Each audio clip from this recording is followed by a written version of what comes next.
Yo, what is up everyone? Tachi here. So today we are going to do a quick overview of the new Knight's Treasure event. So for those that are not aware, Knight's Treasure is a brand new event. We just got dropped into the game today. Pretty much it's going to be a little tough in terms of sanity usage.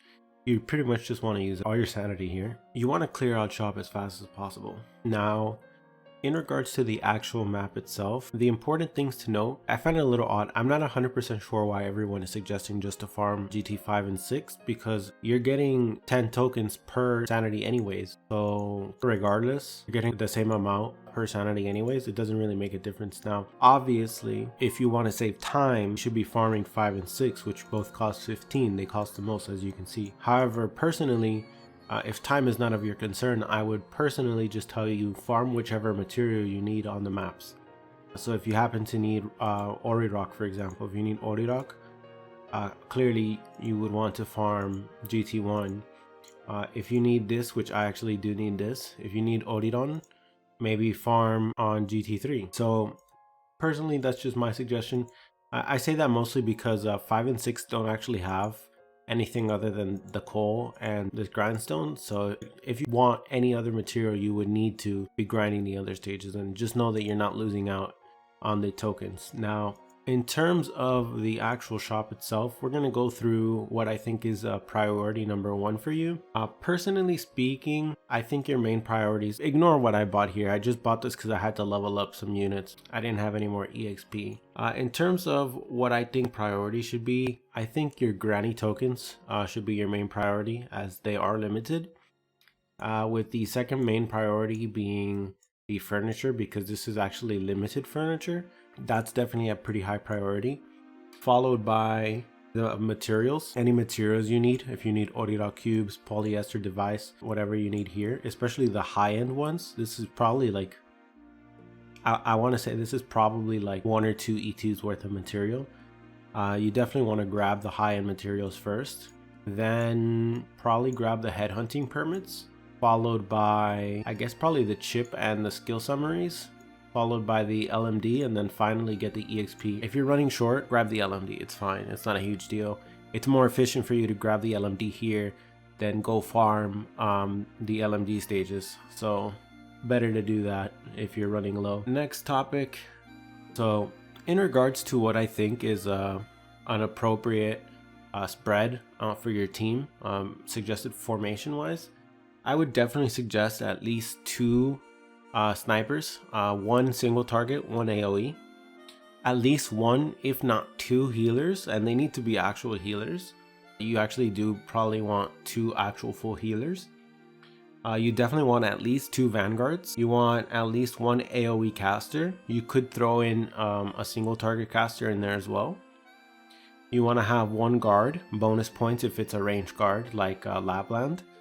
If there's a last slot, depending on how many medics you brought in, you either want to get 1 more defender or maybe 1 more sniper. Now, in regards to how much sanity you're going to be needing to farm out this stage, basically how it works is if you want to grab every single item from the shop, you are going to need 74,235, and that is obviously, if you do a quick conversion, just take off 1 number, it's 7,423 sanity. Now, that being the case, you do get 9,200 from the event missions. As you can see here, you can only get half of them. The other half you have to wait until you get the GTEX stages, which comes out next week. Well, next week for me from when I'm recording. And then obviously there's the kill ones, which you will probably get eventually. Just gonna grab that. So you really only need 65,035 coins in total, which is 6,504 sanity.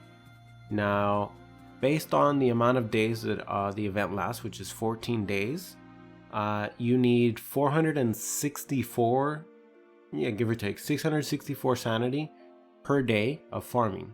Now, for those unaware, you recover 1 sanity per 6 minutes, so that means you only get 240 sanity per day. Now, if you subtract that, you see that there's 224 left over on top of what you get from Sanity region, and obviously 200 of that is being covered by the free 200 sanity that we're getting from the event itself, which those will be sending to your mailbox daily. As a free-to-play player, if you are free to play, you might have to sacrifice some things, or 2 or 3 levels should be enough. So you're going to be backed up about 336 sanity, so about 2 levels worth of sanity, 2.5 almost 3 levels worth of sanity. If you level up 2 to 3 times during the event, then you're golden. And as a free-to-play player, and if you don't farm anything else, you should be able to actually clear out the full event without needing to use any of your Originium. However, that being the case, if you happen to go to sleep and your sanity is at full cap, if your sanity is at full cap, you're not going to be regenning. If some of your sanity is being wasted that way, you might need to use an Originium or 2 here and there. But for the most part, this is a pretty good event if you're only farming the event. If for whatever reason you decide that you need to farm other things, chips, supplies, whatever the case may be, that's going to eat into how much sanity you're going to need to be using. So you might need to use more Originium than that. But either way, guys, that is the end of my overview. If you guys enjoyed the video, hit the like button, share it around. I'm out. Have a nice day.